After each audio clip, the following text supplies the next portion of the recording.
Salam Pak Bambang, saya mau izin bertanya, apakah orang Kristen dan Islam menyembah Allah yang sama?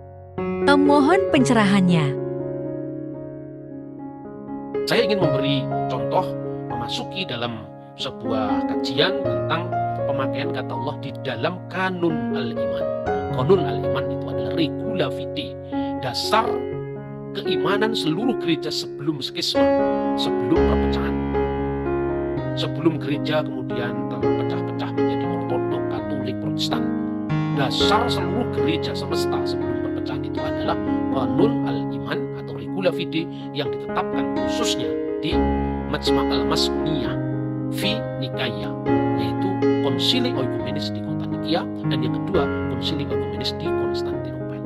Nah, ini setiap kali kita ibadah, baik itu ibadah liturgi suci, kudas al-ilahi, maupun itu adalah ibadah-ibadah harian yang tadi disebut dengan sholat tadi, sholat 7 waktu, selalu dibaca itu. Nah, bagian yang pertama itu begini, kalau di dalam terjemahan Koptik ya diawali dengan bil haqiqati nu'min, dengan sesungguhnya kami beriman, kami percaya bi ilahin wahid, kepada satu sembahan, kepada satu ilah, Allah, yaitu Allah, al-abu, sang bapa, tubit al-kul, yang menguasai, yang mengendalikan, yang mengontrol segala sesuatu, khaliqus sama'i wal ard, pencipta langit dan bumi, kullu mayura wa ma la yura, baik yang kelihatan maupun yang tidak kelihatan. Kalau kita perhatikan kanun al-iman ini, semuanya bisa ditemukan rujukannya pada kitab suci, bukan hanya Injil tapi juga dalam Taurat, di dalam kitab Mazmur yang di kalangan orang Arab tertentu disebut Jabur, itu semuanya ada. Misalnya, aku beriman kepada satu-satunya sembahan, satu-satunya ilah. Bukankah itu adalah Sema Israel Adonai Elohenu Adonai Echad, dengarkanlah wahai orang Israel, Tuhan Allah yang kita sembah, Tuhan itu Echad, Tuhan itu Esa. Dan Yesus menyebutnya itu sebagai hukum yang paling utama. Nah, percaya kepada satu Allah, kepada satu-satunya sembahan, ilahin wahid bi ilahin wahid, Allah, yaitu Allah.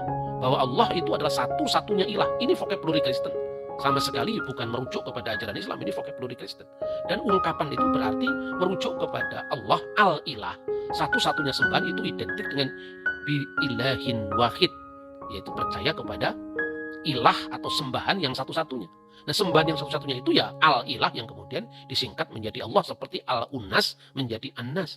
Maka di dalam Alkitab terjemahan bahasa Arab, Good News Arabic Bible yang diterbitkan di Beirut, 1 Korintus pasal 8 ayat 4 itu dalam terjemahan bahasa Arab adalah wa alla ilaha illallahul ahad, dan tidak ada ilah yang lain kecuali Allah yang Maha Esa. Kenapa la ilaha illallah? Ya, itu memang terjemahan Alkitab dalam bahasa Arab, bukan karangan saya.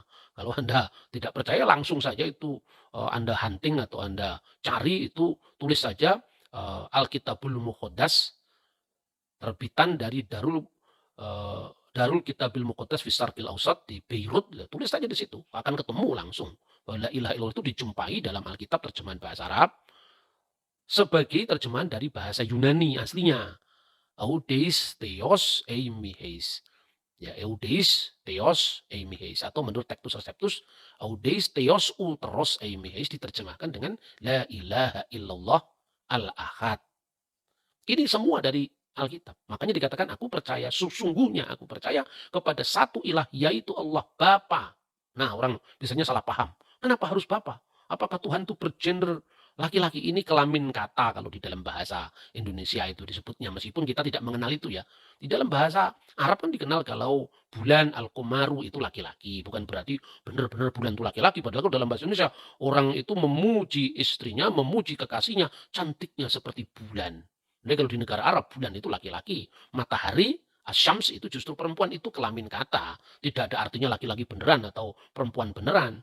Nah, sekalipun mungkin bagi perasaan teologis orang muslim, kata Bapa untuk Allah itu dianggap tidak sesuai dengan akidah Islam, ya tentu dalam konteks dialog, sekalipun kita tidak dalam posisi meyakini, tetapi dialog yang sejati kita bisa memahami. Jadi artinya secara historical background, munculnya setiap agama itu kan selalu dia merupakan reaksi dari tantangan zaman pada masanya. Kenapa Islam sangat sensitif misalnya dengan kata anak bapa dalam kaitannya dengan Tuhan? Karena penyembahan berhala pada masa sebelum Islam, di mana Allata, Uzza, dan Manat sebagai putri-putri dari Allah. Tetapi konteks seperti ini tidak dijumpai di dalam monoteisme Yahudi. Jadi ungkapan Tuhan sebagai Bapa itu tidak hanya ada di lingkungan Kristen. Orang Yahudi pun mengenal doa Avinu Seba Simayim, Bapa kami yang ada di surga. Nah, baru-baru ini ada temuan Laut Mati, The Dead Sea Scroll, itu salah satu naskahnya juga mengenal doa yang diawali dari Avinu Wimalkinu, Bapa kami dan Raja kami. Tentu Bapa di sini bukan kelaminnya laki-laki lalu punya istri supaya dia punya anak, bukan seperti itu. Itu pandangan yang sangat primitif saya kira. Maka disebut Allah yaitu Bapa. Dan ini dari kitab Perjanjian Baru. Misalnya falana ilahun wahidun. Maka bagi kita hanya ada satu Allah. Satu ilah, satu sembahan. Huwallah, yaitu Allah al-ab, Bapa. Minhu kulusain, alladhi minhu kulusain wa ilaihi narji'u.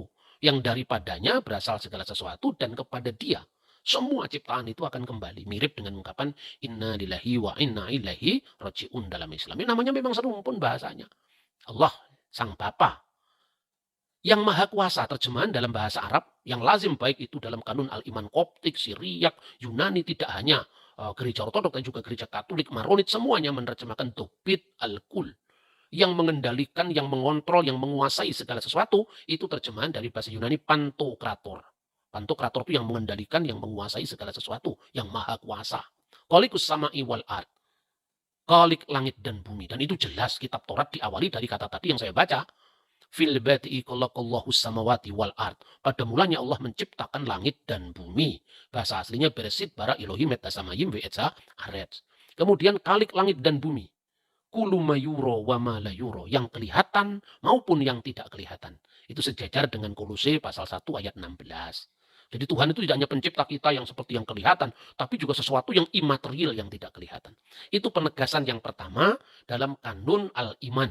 Terjemahan bahasa Arab. Nah, melalui tayangan ini saya ingin memberikan contoh sebetulnya bahwa sekalipun Islam dan Kristen menggunakan banyak ungkapan yang sama, tapi tentu pemaknaannya berbeda. Tidak berarti kalau orang Kristen menggunakan kata Allah berarti konsepnya sama dengan Islam. Ya sama kalau kita di Indonesia mengenal Tuhan. Apa Tuhan dalam konsep Islam sama dengan Tuhan dalam konsep Hindu? Kan tidak.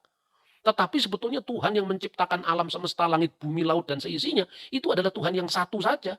Baik itu dipahami secara berbeda-beda oleh umatnya, Tuhan tidak akan bertambah dengan bertambahnya pemahaman itu. Makanya kadang-kadang orang belajar agama itu yang lengkap lah mas.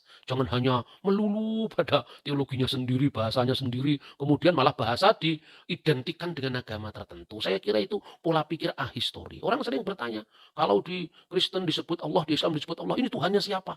Sejak kapan kata Allah dikaitkan dengan Tuhannya agama tertentu? Cobalah baca sejarah Arab sebelum zaman Islam. Cobalah pakai sumber-sumber Islam sendiri. Misalnya nggak usahlah pakai sumber-sumber Kristen ya atau sumber-sumber non-Islam. Pakai sumber Islam sendiri. Bahwa nama Allah itu muncul tidak hanya di masjid tapi juga di sinagog-sinagog, di gereja-gereja itu tercatat dalam Al-Quran. Artinya apa? Al-Quran jadi menyaksikan bahwa istilah Allah itu sudah dipakai di lingkungan Yahudi, di lingkungan Kristen, dan kemudian diteruskan, dilanjutkan oleh Islam. Betapapun ada perbedaan dalam pemahaman. Kalau ada 3 pemahaman tentang Diponegoro, bukan harus mencari Diponegoro yang lain. Lain secara konseptual iya. Diponegoro itu di mata pemerintah Belanda, pengkhianat. Diponegoro di mata kita itu adalah pahlawan. Diponegoro di kalangan aristokrasi atau para aristokrat Keraton Yogyakarta, orang yang baik yang berjuang tidak pada saat yang tepat. Nah, mana Diponegoro yang Anda pilih? Saya memilih Diponegoro seorang pahlawan. Tetapi bukan berarti ada orang lain yang juga namanya Diponegoro dan pengkhianat, tetapi itu bukan Diponegoro yang pahlawan itu. Perbedaan konsep itu tidak harus kemudian mematahkan ketajaman kita terhadap fakta. Oke Pak Bambang, penjelasan Anda sangat mencerahkan dan menguatkan iman kami. Terima kasih, Tuhan Yesus memberkati.